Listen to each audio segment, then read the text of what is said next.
Long before Minneapolis became internationally famous for alternative music, before grunge, before Riot Girl, before the major labels arrived, there were women building something dangerous in the clubs downtown.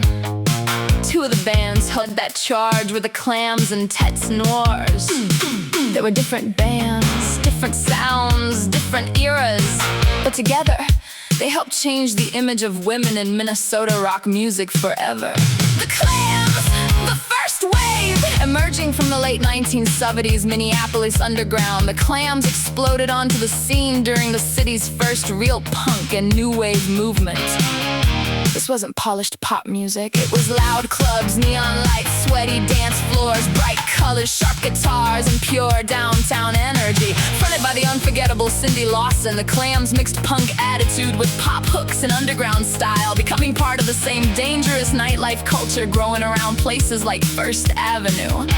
At a time when female-fronted rock bands were still rare in the Midwest, Lawson didn't try to fit into the scene. She helped redefine it. The Clams became part of a growing Minneapolis movement that proved women could front aggressive, stylish, cutting-edge rock bands just as fiercely as anyone else. Fast, colorful, unpredictable, and for the people who saw them live, unforgettable! Têtes Noires! The artistic evolution. By the mid-1980s, Minneapolis music had evolved. The raw first wave punk energy was giving way to something more artistic, more experimental, and more alternative. That's where Têtes Noires entered the story. Sophisticated, mysterious, stylish, fearless. Têtes Noires blended post-punk, art rock, alternative pop in downtown Minneapolis, cool into a sound that felt unlike almost anything else coming out of the Midwest at the time. While many bands chased commercial trends, Têtes Noires created their own atmosphere entirely. They became deeply connected to the Minneapolis alternative scene, the coffee houses, art spaces, underground clubs, and college radio world that helped define the city during the 1980s. And once again, women were leading part of that creative evolution.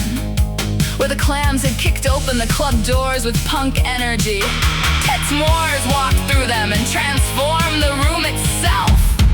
The legacy. Together, the Clams and Têtes Noires helped lay the foundation for the generations that followed.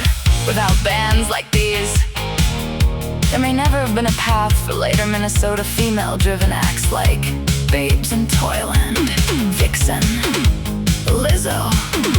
They proved Minneapolis women didn't have to follow national trends.